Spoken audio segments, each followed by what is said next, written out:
That's do-wah, do-wah, do-wah, do-wah, do-do-do-do-do-do-wah, do-do-do-do-wah, do-do-do-do-do-do-wah, do-do-do-do-wah. Well, Frankie, she was a fine-looking woman, had a man named Johnny, and she loved him. Bum-bum. Laying down 100 for a suit of clothes, don't you see them? Walking arm in arm down a long canal, Sparky Frankie loved Johnny, boy, everybody knows. Well, Frankie, she came home one evening just a little bit early, and she thought, bum-bum, I'm gonna stop by the corner for a bottle of beer, so she stopped there. And she started talking to My name is Kathy BAZARIAN, President of the CSULB Alumni Association. We are pleased to see you here this evening to celebrate our golden graduates from the classes of 1950 to 1964. Yay! Including our golden faculty and staff who served the college during that time. We want to give a special congratulations to those of you from the class of 1964 as we commemorate your 50-year anniversary since graduation.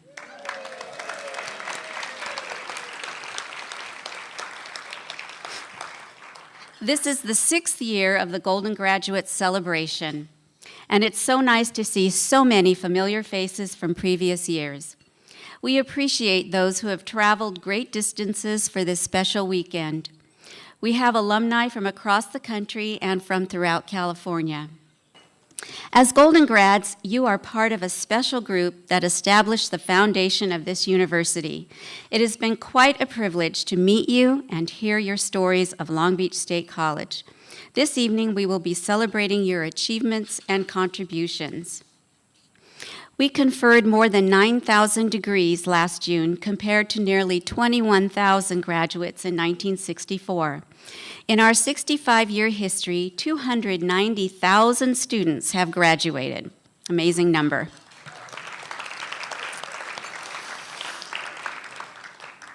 In the not-too-distant future, our graduates will have a place called home when they visit campus. Plans are being developed to build the Anna Nye Alumni Center right on Atherton Street. Kind of turned around here, be out that way. Near the Walter Pyramid. We envision this warm and inviting center to include meeting spaces, a 49er historic room and library, and be a place where alumni can reconnect and share common bonds. There's information in the foyer where you registered on ways that you can become involved with this project that will become a new landmark on our campus, leaving our alumni legacy for all future students.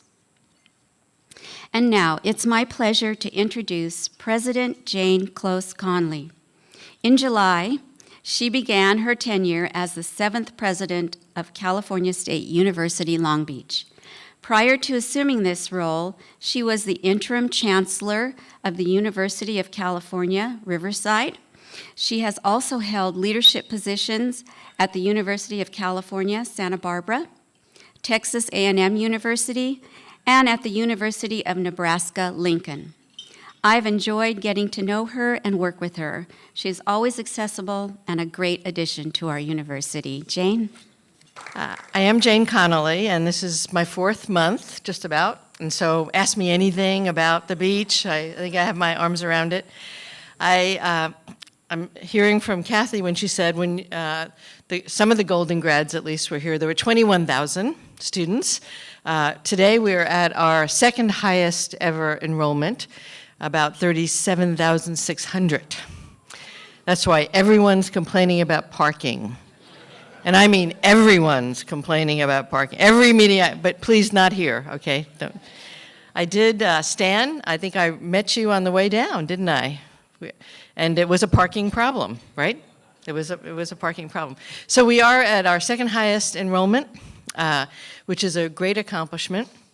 We've come through a difficult several years, as you know, many other entities and industries, businesses, families, and individuals from the recession. The good news is that despite we're not getting any more money from the state, but we're not being cut. So we actually added 60 new faculty this year.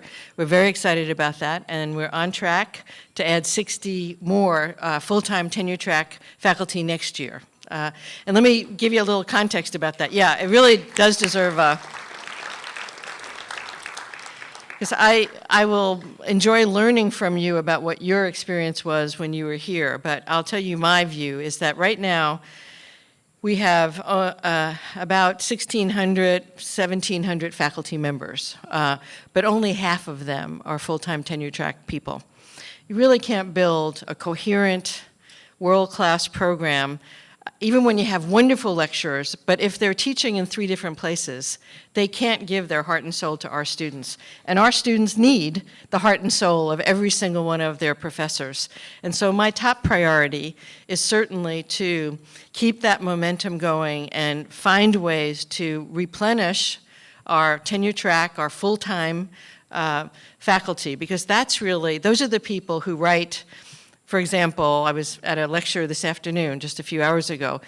Carl Lippo, well-known archaeologist who collaborates with our geography department, and he knows everything about the Easter Island statues. Ask me.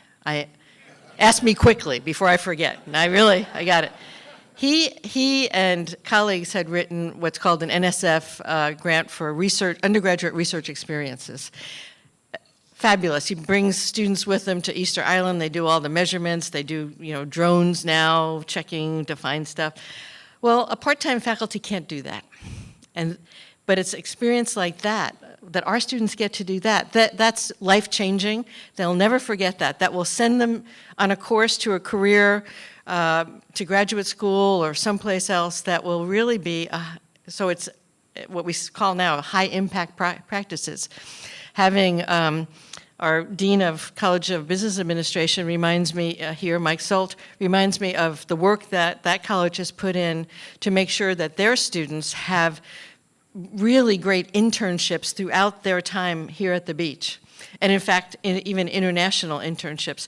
These are the kinds of experiences that change students' lives, that make learning so real. It is learning by doing. They're learning skills both here at the beach and also, of course, in their in the work settings. And of course, they're hired like crazy. I visited a company of one of our grads, Medical Devices, recently, that now is $1 billion business. I don't usually get to say I know somebody with $1 billion business, Ms. Saeed Halil, and he has up to 150 interns from our engineering school every year. And I did the visit, I happened to come back, and I met the boyfriend of one of the ASI leadership. This is how life happens at the beach, right? And he said he was in biomedical engineering, and I said, I was just at a place, biomedical engineering, by one of our graduates. He wrote all the stuff down. He's already been offered a full-time job from these people. It's this kind of network now that you, as grads, as alum, successful alum, and I've gotten to read a little bit about the long, about each of you on a long RSVP list. It's that community of supporting each other, supporting future grads, mentoring them, providing them with jobs if, when they make the grade, and, I'm confident that they will, that makes the beach so special. Another really special thing that's happened since you've been here, actually just happened in the last month. We have our Dean of Science, Natural Science and Mathematics here. The beach has gotten its largest ever single grant ever in our history, $22.7 million.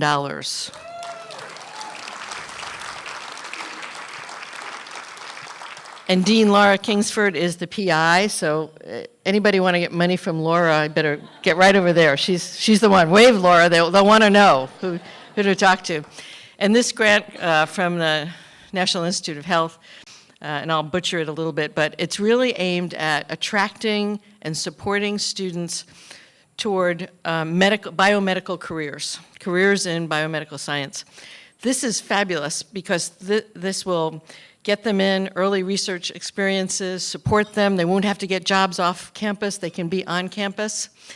We'll have a new master's degree for them, and they'll be absolutely set and very attractive to our partner research institutions for PhDs. And the need for these people is tremendous. So here's a faculty that has put together their amazing brain power for the benefit of students to develop them for future careers, where they'll become amazing contributors to our society.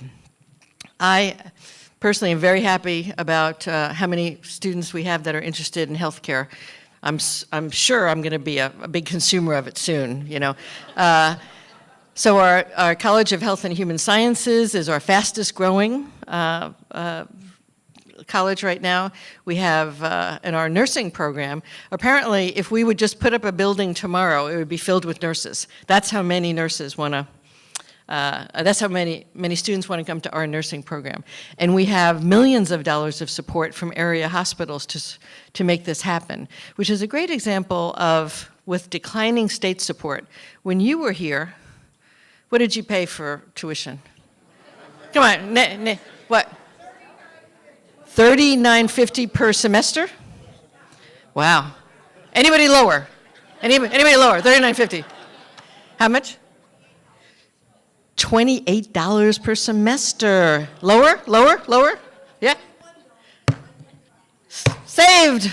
21. You got it. All right. $21. Okay, so life is a little different now. And at that time, the state was supporting 100% of your, the reason you paid 21 was because the state was supporting it at 100%. As recently as 10 years ago, the state supported us at 80%. Anybody want to guess what it is now? And nobody who works here is allowed to do this. Yeah. Yeah, it's 24%. We've gone from 81% to 24% in less than 10 years. So that means as that state support has gone down, student tuition's gone up, right? Because we have to turn on the lights, we have to pay the faculty, we have to pay pension, we have to pay, you know, it's all this, many of you are in business, you know the fixed costs of doing business. And on top of that, we haven't been willing at the beach to say, well, they don't give us so much money, so we have to just like do less and less for our students. In fact, the faculty in the last 10 years have raised the graduation rate. Now, you guys you're not going to be impressed with this, because I understand when you went to school, how many, just by a show of hands, how many of you graduated in 4 years? Oh, wait a second, maybe I'm wrong about this. It would be only the 15th time today. How many of you graduated in 5 years? 5, okay. 6? Okay. 7? Anybody willing to higher? 8, all right. Okay, so still between 4, 5, 6. See, now our new standard is about 6 years. But about 8 years ago, the faculty realized that only 40% of our students were graduating in 6 years. And they said, that's not good enough. And today, 65% of our students are graduating in 6 years. Now, yeah, it is really worth a lot of congratulations, because that's very hard work on the part of advisors and faculty. And I give you just that one example to illustrate that the faculty were not willing to say, the state's not giving us money, so we're just going to stop trying.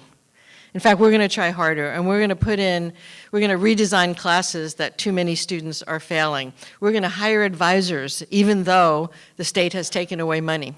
We're going to redo classrooms. We're going to offer supplemental instruction, tutoring. We're going to have some online elements. They've done all that, and it has paid off. In fact, we have one of the highest 6-year graduation rates for a state university in the country. Long Beach State University just won from the American Association of Colleges of University the national award for that. I mean, bar none in the entire country. And I just picked that up in Washington last month. It's my one trip off the beach. I was really happy to get back, too. So I know you have a fun program planned for this evening, and I know you have fun things to do for the rest of the weekend. I hope you will stop by all the places that are open for you. You know, I saw on the list the Shark Lab. That's pretty cool. The University Art Museum is recently redone. I hope that you have a chance to go there. I'll be over at the by the pyramid tomorrow during the day, but of course tonight, volleyball game. Very big. 10-0, right? 10-0, they're doing great. And basketball, women won today. I was sitting next to Arlene's sister. There were a few moments where we were like, what? Don't do it that way. We were both basketball players, you know. Like, I couldn't even walk across the court, like, fast enough to get, compared to these young women. They're so fabulous. So I hope you enjoy the week tonight and the rest of the weekend. And I just want to tell you, I want to communicate what we all feel, a warm welcome home. We are the beach we are because of what you've done. We are the beach we are because of your reputational support. Every time you did something great, we looked better. You know, every time you told somebody about your great experience, we looked better and we did better. Every time you donated something, whether it was money, whether it was time, whether it was insights, whether it was just information about next steps, we got better. And we are right now, tremendously important university. You know, we had over 83,000, like 83,698 applicants. See, those of you who paid all that low tuition, I don't know if you could get in now. I mean, it might be, yeah. But over 83,000 applicants just for our undergraduate programs in this fall. And we could only hold 8,000, you know. And that didn't count the applications for graduate school, and it doesn't count the applications we're getting now for the spring. So this has become a university in such large, and I mean this so sincerely, such a great university in large part because of what all of you have done. So thank you very, very much, and I hope you'll stay as closely connected to the beach as you possibly can because we all get better because of that. Go Beach! Thank you, Jane, again for joining us and keeping us informed and sharing the many great things that are happening here at the beach. And now I'd like to introduce ALLIE Peterson, who will share about student life today. She also comes from a large beach family, including her grandparents, both Golden graduates here tonight, Jean and Glenn Bakke. Her parents, Kevin and Jennifer Peterson, are also alumni. ALLIE is a senior, majoring in biology, and is excited to be graduating this spring 2015. Let's welcome ALLIE. Congratulations, everyone. First, I want to say I'm so honored to be here tonight and be your guys' student speaker. Although decades may separate us, I hope we all share a home at Long Beach State. My oldest brother, my mom, my dad, my grandma, my grandpa, my aunt, my uncle, probably more people, they're all beach graduates. I'm also proud to say that me and my other brother will be graduating this spring. When I began at Long Beach State, my family was built in a network of beach alumni to answer all my questions about campus here. And let me tell you guys, I had so many questions. I remember my freshman year walking around campus, constantly calling my brother and my mom, asking where each building was, engineering building, theater building. I was so confused. But on my way around campus, I found my home in college life. I joined Delta Gamma my freshman year and have found my best friends through the Greek system. What I find so amazing about my experience at the beach is that we're such an integrated campus. I have found friends not only in my sorority, but through socials with my department, my classes, and from working in a microbiology research lab on campus. I've had the honor to work side by side with graduate students and PhDs in a scientific research lab for the past 2 years now. I've also found that my professors truly care about my learning and my success. When I have struggled in classes, they've shown patience and kindness outside of classroom hours.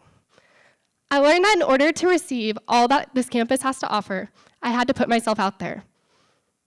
After graduation in the spring, I will be going on to apply to medical school in June, and I can say with confidence that Long Beach State has prepared me academically and personally for my next endeavors in my academic career. I want to say I love you, Grandma, and congrats. And go Beach! Thank you, ALLIE, for giving us insight into being a student today.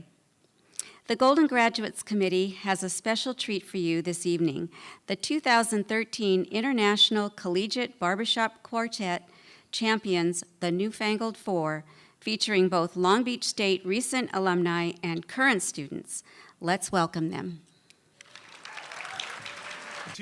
Do you dig romancing? Cop your chops and keys. But if you dig dancing, baby, dig this. You want a new dance to do with Sandman. You're bound to think it's grand, man. Don't have to move from where you stand. Yes, you can do the Sandman. You dust off your feet to do it. Ain't really nothing to it. This beat your feet will understand. It's called Sandman. Your feet keep scraping, scratching up such a sound. Now baby, just pick your toes up and lay 'em down. 'Cause it's the greatest for never traveling. Just standing still and grappling. Your feet will flutter like a fan. It's called Sandman. How's about another sample of sanding? How's about another step for demanding?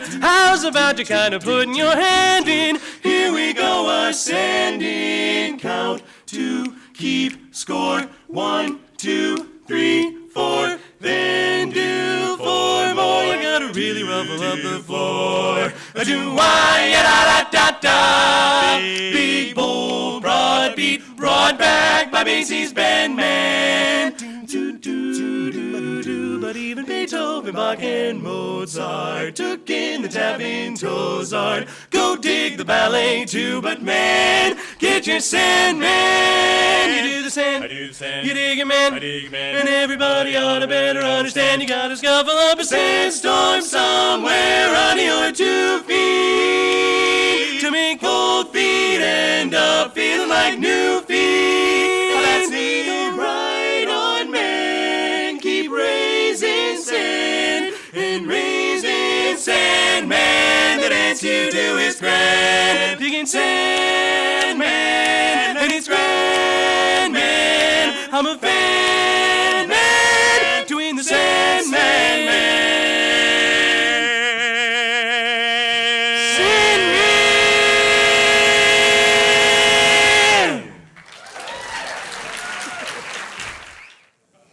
Wow, thank you so much. Weren't they spectacular? Let's give them another hand.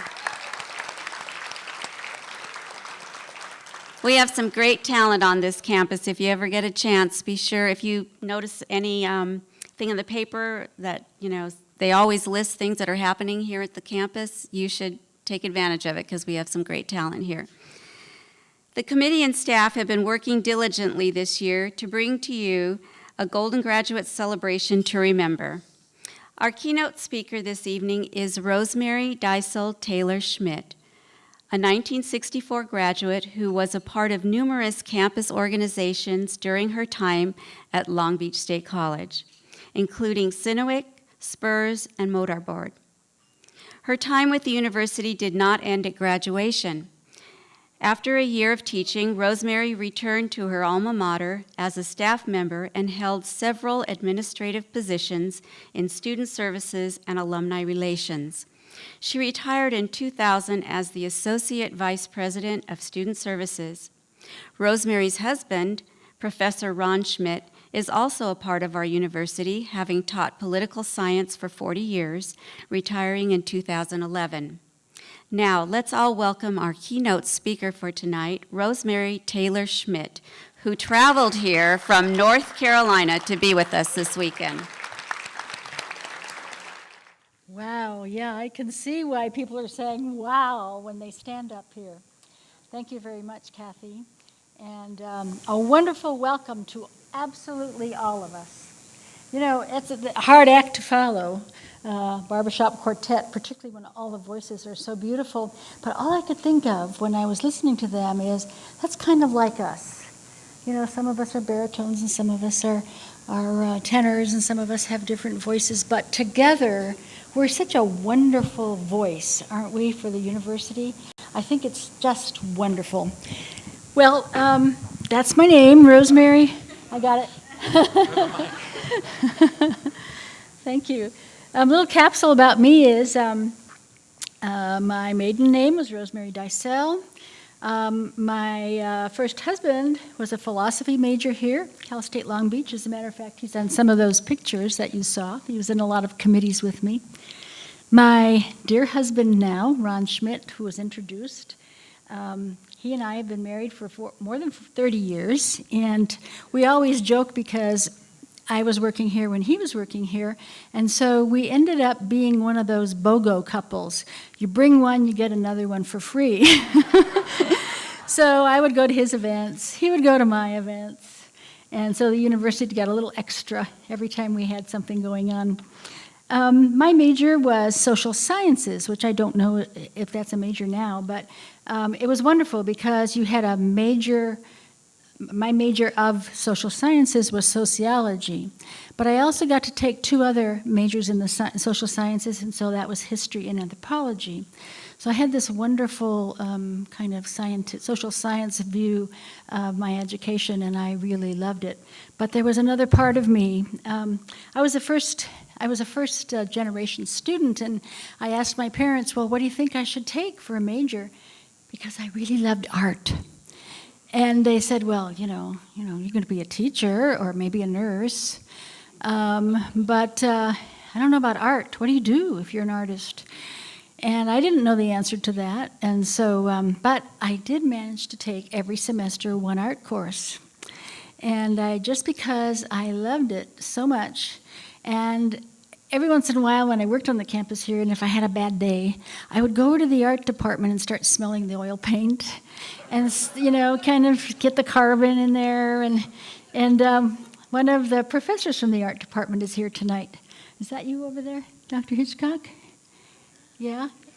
And so I was really glad to see him today, too, because we go back a long way. I was a first-generation college student, as I said. And I participated in a whole lot in social activities, service activities here when I was here for those 4 years.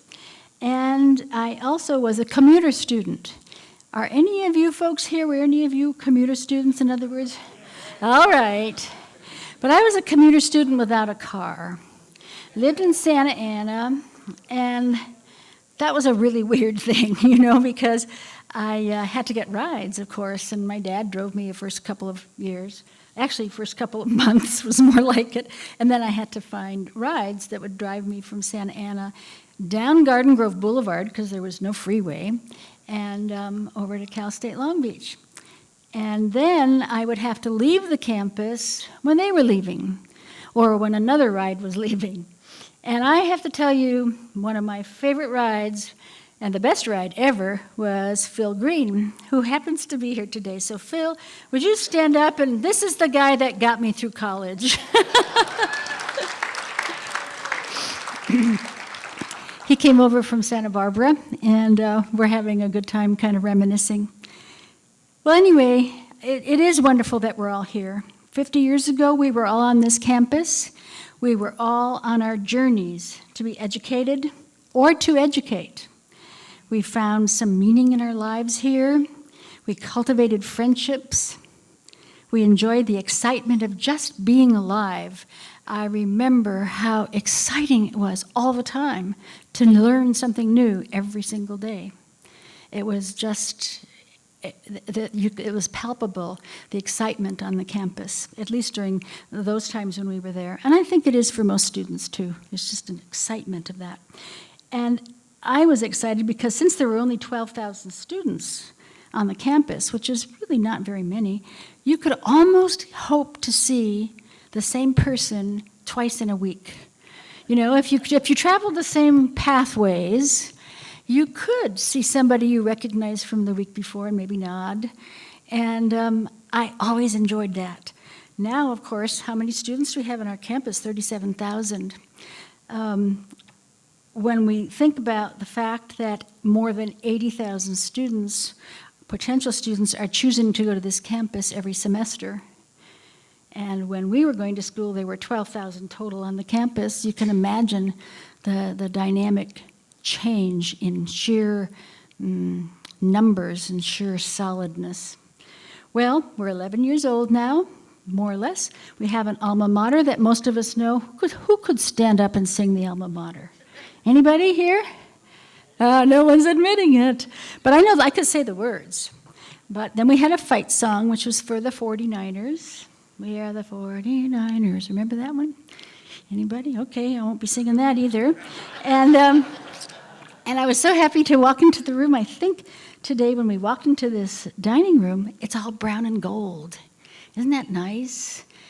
I like, I'm going to be honest, black and gold, those are good colors. They said that when they chose those new colors that the black represented the oil that means so much to this area, all the derricks around, and of course the gold for gold. But I like, was it Isabel Patterson that chose these colors in the early 49, 50, 51? The students chose the 49er and they chose brown and gold as the colors, and those were our colors, of course, when we were here between 60 and 64.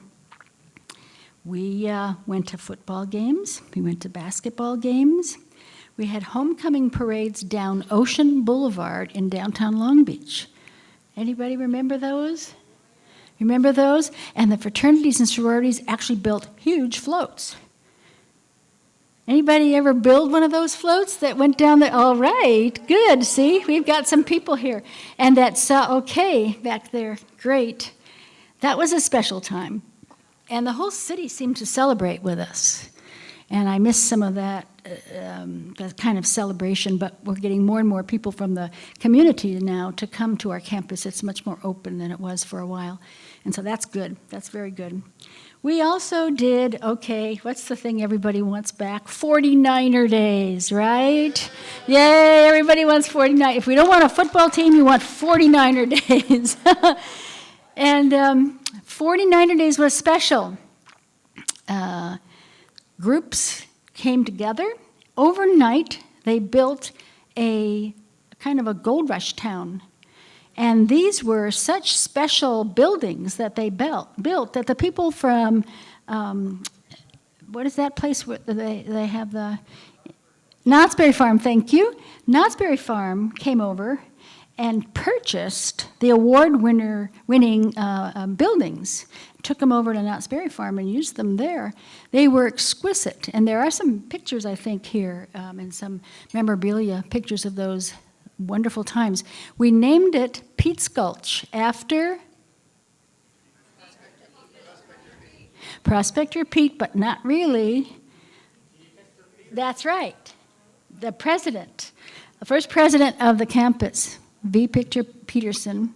So that's why it was Pete's Gulch. And opened at noon. And they had the sheriff come in with a gun, and they opened the ribbon, and crowds poured in.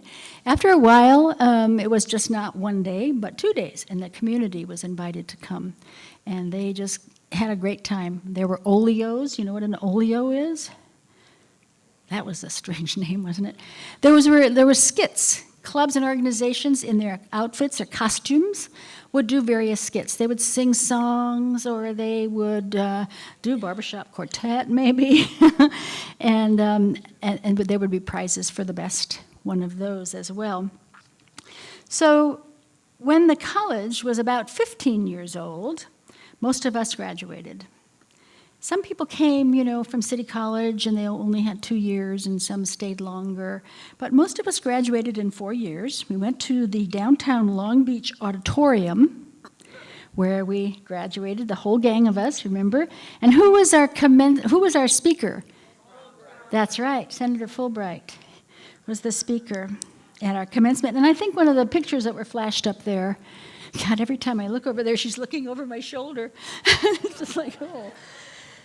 Anyway, yep, that's what we did. But 50 years later, we can all be very proud that we had a very important part in making this university in what it is today. Now, when I went to this campus, I think for me, somehow the excitement of life was captured for me in the songs of the Beatles. I loved the Beatles. As a matter of fact, poor Phil doesn't want to think about this too much, but when we were driving up and down Garden Grove Boulevard, he had a little Renault car. a Dolphin, which means it's either smaller than any car that ever existed, and it had a sunroof. And so we'd be driving, he'd be, going away. He was a philosophy major, very quiet guy. And I would stand up, stick my head out the roof, and start singing, I want to hold your hand, or whatever song came up. And I would just get exhilarated by the fact that these songs and my feeling about life were just kind of connecting. I think that was true for many of us anyway. I don't know all of you, but so now we're going to welcome to us and welcome to them. Now, one of the songs also that kind of reminds me of one of the terrible character building stories of my life here at Cal State Long Beach was, remember that song, Roll Over Beethoven? Roll over Beethoven and tell Tchaikovsky the news.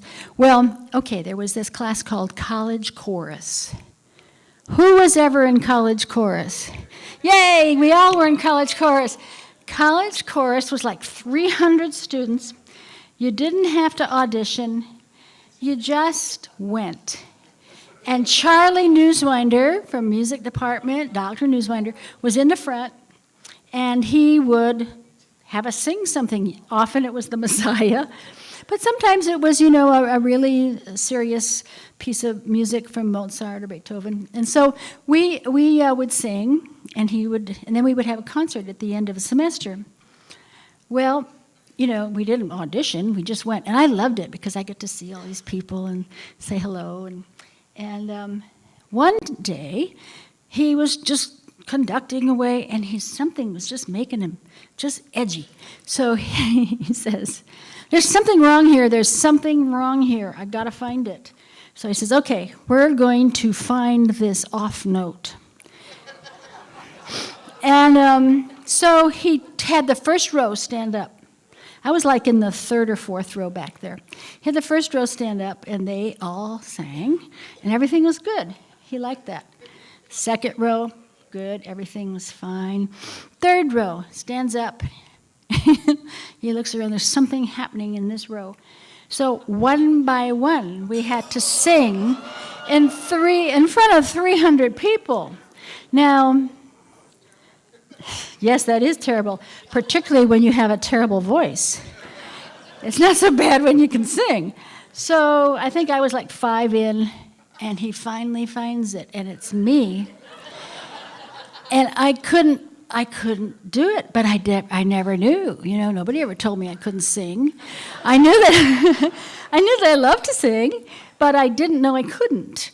And so what happened is he says, you see me after class. I said, okay. So thank goodness everybody left, and I went down and talked to him. He says, you can't stay in this choir because you're... But I've been singing for like 6 weeks here, and and I love this song, and I've got to be able to sing at the end. I'm sorry, I don't know what we're going to do, Miss DYSEL.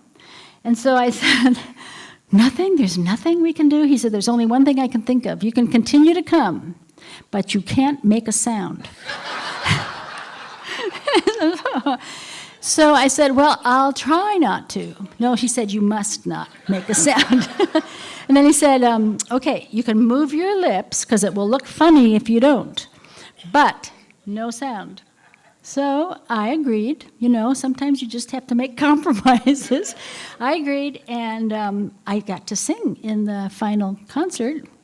Not a voice out of my mouth, but at least I was... doing that, and it was fine. It worked out. But that's a real character building experience. But after something like that, there's not much more that can make you upset. So I got through the rest of the years in my 4 years here. Great, not too much anxiety about anything. Well, then there was that wonderful song from the Beatles, You've Gotta Really Get a Hold on Me. Remember, I can't, well, no, I'm not going to sing to you these songs, but you got to get a hold on me. You really got to get a hold on me. And I think that's what the service projects, the activities of the university were something that got a hold on me and kind of gave me my sense of belonging here. Like I said, I wasn't in a fraternity or a sorority, didn't even know what those were when I came to school. I just came as a brand new student who wanted to go to college. And so I'm awfully interested to see how many of you were involved in, say like a fraternity or sorority when you were in college. See, that's a lot of people. That's right. And those were service organizations, they were social organizations. They were very important to the life of the college. How many of you were in, let's say, service organizations, like maybe a Circle K or some of those, see? But so I know fraternities and sororities were too. How about like Spurs? There's one Spurs person.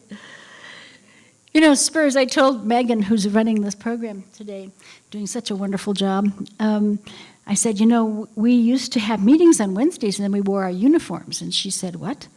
Uniforms? You went to school and wore uniforms on days? And I said, yeah, well, that was because we were in certain organizations.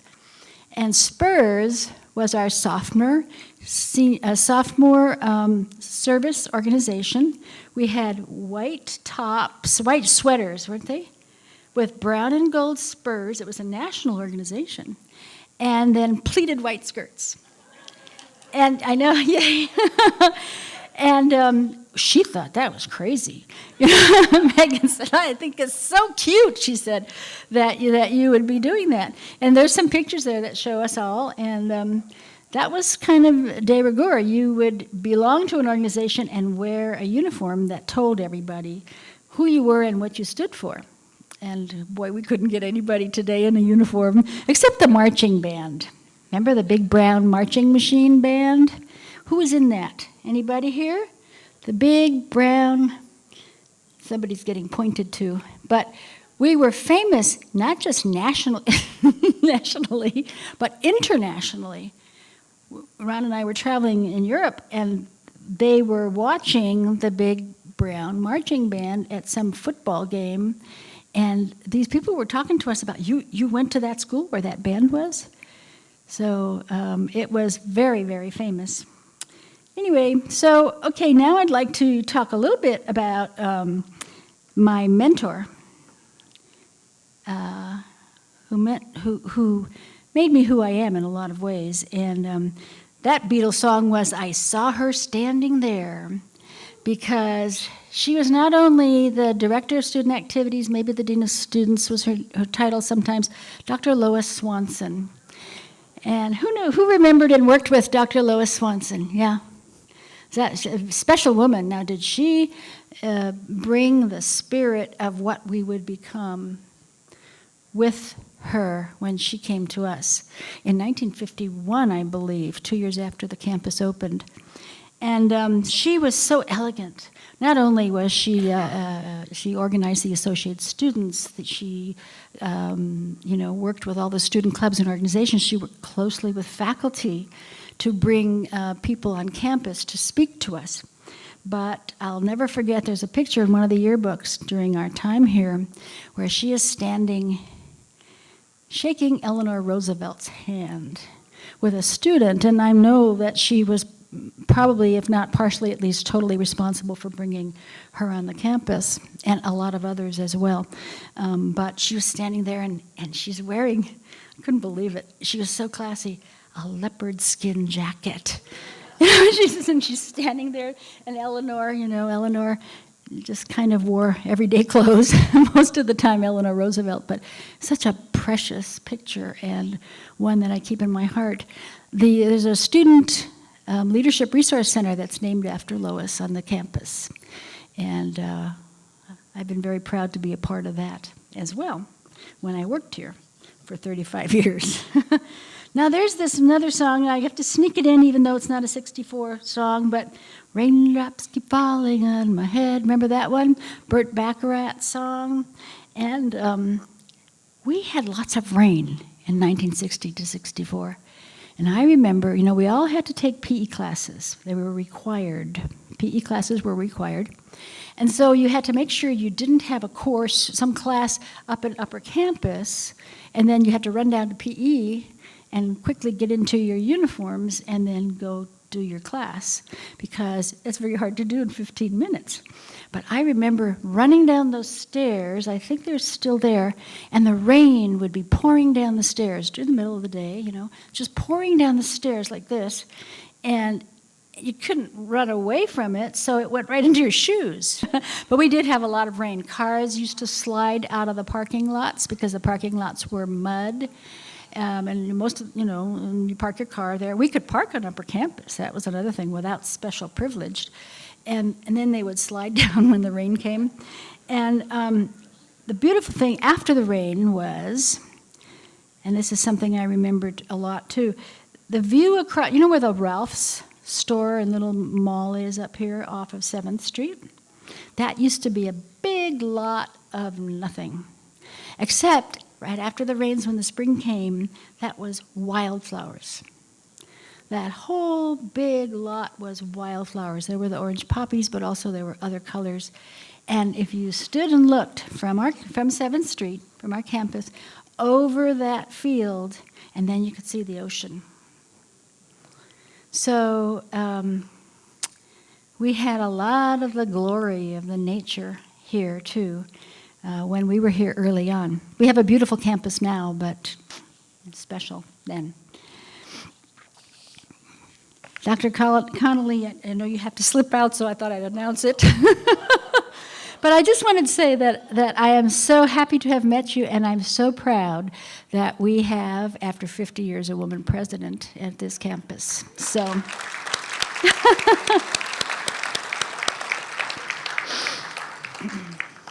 okay, who can tell me some of the varsity sports that we had here between 1960 and 64? Can you call them out? Water polo? Football? Tennis, yep. Baseball. Gymnastics, that's right. Wrestling, track and field, good. Did anybody say swimming? Or water polo? And then golf, yep, they had golf. Were any of you participating in those varsity sports? Uh-huh, good. I think we have someone here who was one of the first lettermen for a sport. Who was that? Dale Fairbanks, he's here. So that's good. We also had, during those 4 years, I think it was in 63, the first annual Elephant Derby. Who remembers that? You kind of do? Yeah, the Elephant Derby, that's right. I think Cal State Fullerton started it, and you had to enter your own elephant. And I'm not talking robotic elephant here. This was a real elephant. And this whole building wasn't here when we were here at school, but there was this huge hill. And there we have a picture in one of the yearbooks of one of the cheerleaders sitting on an elephant next to other elephants. And they had a race. They had like a little derby. I think it didn't last but 1 year. Anytime you see something that says the first annual and then you don't ever see the second annual. And having been then involved in student activities and student services for another 30-some years, I realized that that was a disaster waiting to happen because, you know, all someone has to do is slip off an elephant or get underneath an elephant. And we didn't sue that much then, but it would have been a really bad scene. So we just had one annual elephant derby. What were some of the great off-campus guests we had during that early 60s? Who can remember, like speakers or musicians or anything? Who was that? Buckminster Fuller. Buckminster Fuller stayed one whole week here on the campus. We used to do that, not 1 hour, but, you know, they'd stay 2 days or something. Buckminster Fuller worked with a group of students who built a bamboo geodesic dome, and then somewhere along the line they called it a full-sized, low-cost bomb shelter. Now, go figure that, bamboo geodesic dome. But that was in 61, and he did work with the whole concept of geodesic domes. Who else? Did someone mention? Yeah. Yes, Dr. S.I. Hayakawa, who became a very famous and controversial politician. He was here. Also, Nixon was here before he ran against JFK in that election. Who else? Anybody else? We had Eleanor Roosevelt, of course. Margaret Mead spent 2 days here. And I was on the committee that brought her, and so I got to walk around with her and show her places and take her from place to place for 2 whole days. Oh, wow, is that something? Because not only did I listen to all the lectures in the various places where they were, in the residence halls and public places, and we didn't do the speaker's platform, but she had some exciting things to say, a noted anthropologist. And the 4 freshmen were here. Did anybody hear them? You remember that, the 4 freshmen? Who else? What other singing group? Who? Rudy Valley? Really?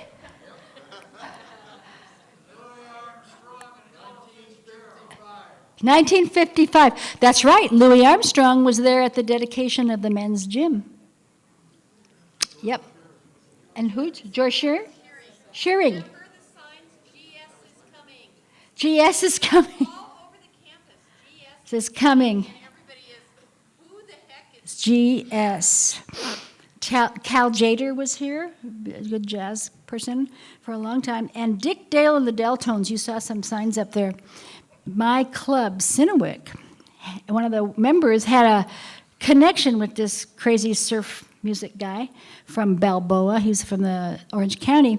And so she got him to come and play for a dance, and that we sponsored. It was quite a thing. We had it in the cafeteria, and of course it was packed because he had his own kind of group that went with him, and it was that surf music, bum bum bum bum bum bum bum, bum. I was the president of that club then, and we made so much money. We didn't expect that many people to come, and nobody on the campus did, and so we were walking around with shoeboxes filled with cash at night on the campus. Isn't that crazy? This is about like 62 or 63. And all that money we put into making a donation to the Blind Student Association and bought tapes for them for a whole year. But when I think, again, as a person who worked on the campus about, crazy things that happened, that was something else. Money was falling out of these boxes, and we had to empty the money into somebody's car and then run back and get some more of this, because the people were coming and buying the tickets. So, okay, that was pretty scary too. All right, so now here's something that people are interested in quite often. What are some of the 5 names that our campus has had? I'll tell you the ones we had when we were here, but can you guess the 5 names? This is between 1949 and 1972. We had 5 names. There was a guy in the newspaper at Press Telegram who called us the mausoleum on the hill. We rejected that. We didn't believe it. But there was a lack of really intense town and gown during those years. 1949, Los Angeles Orange County State College. It's the very first name. Yep, and that was only for 1 year. And then we got into it and we started calling ourselves Long Beach State College. And that's what we knew. And that's what a lot of people still connect to. And then there was California State College at Long Beach and California State College, Long Beach, and now we're California State University, Long Beach. Well, I'm just getting the word from people out on the balcony there that was, we got to go faster here. But anyway, what do you think for you was the saddest event that ever happened during our time on campus? And we all remember what we were doing when we heard that the President of the United States was assassinated while we were in class. Yeah, I think that was the saddest day for me too, and it kind of took away a lot of our innocence. And but it's good that we can remember that day. Okay, I'm just going to ask you a couple other questions, and one was, what were some of the at least 10 all-campus dances that we had on campus between the 60 and 64. Not counting the fraternity and the sorority ones. Sadie Hawkins Day, that was the Diamond Gym turnaround dance. That's right. There's one. What else? The Blue Book Ball. That's right. Anybody go to the Blue Book Ball? I did. The Blue Book Ball was the weekend before finals. Hey, okay. Then we had the Christmas formal, and then we had the spring prom. And then there was the 49er Days dance and the homecoming dance, and those were all where they announced the winners of the various competitions. Then there was the Nugget Night dance, which was held in the gym, and it was a square dance.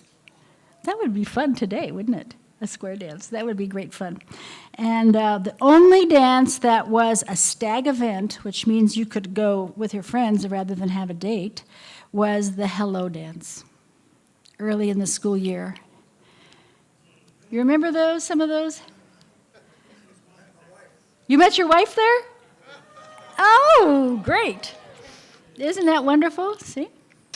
Those stag events, they're really something. Those, you got to watch for them. Well, I have a few other things that I wanted to talk to you about, but I think the most important thing is that I just want to mention a few more things. Some of the clubs and organizations we had, there were all the sororities, all the fraternities. I was going to talk more about that, but I just got the... And then, but some of them were, like for instance, there was this club, the Omega Alpha Delta. Anybody? I don't think anybody was a member of that, because you know what? It was who it was for? For women who went to college in the later afternoon or evening. Isn't that amazing? So they probably had, you know, their meetings like at 5:30 or something. But just for women, and just for, isn't that just a wonderful thing? And then the blind students called themselves for a couple of years the Trail Tappers.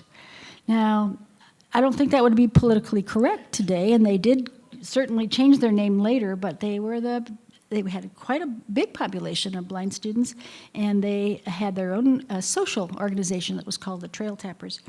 And then there were my favorite, the Tau Kappa Alpha. It was a forensics organization, and they were dedicated to effective, intelligent, and responsible speaking. Couldn't we use some of that today, huh? Just in a whole lot of places, but they were dedicated to responsible speaking. So, okay, in closing, I think I just want to call on a couple more Beatles songs. Come Together. Remember that one? Come together. And so we need to come together as a group, all of us, and look at the doors opened to us by our time at Cal State Long Beach State. And with a little help from our friends, our campus is going to be able to continue to shape people into the kind of people we are today if we can be there and help. And help, that's the last song, Help. You know, the Beatles song, Help. And that's what we need to do. We need to connect to the university, show them that we're standing by them, and do whatever we can to make that wonderful vision happen, because we have it, we're living it, and now we have to pay it forward. So I know that they mentioned the information about the Alumni Center, and I think in terms of helping, that's where my husband and I are going to help next, and we're going to make that thing happen for us. And I hope all of you, everybody in this room, will be able to do something to help, too. Thanks so very much. It was a pleasure to see you all. Thank you, Rosemary. Those were great stories and memories, and thank you for taking us on that nostalgic trip back to the 1960s. And the Beatles were my favorite, too, and I was fortunate to go to 2 of their concerts. So that was a nice trip. Thank you. As graduates, each and every one of us has our own memories and stories of Long Beach State and how the college has touched each of our lives.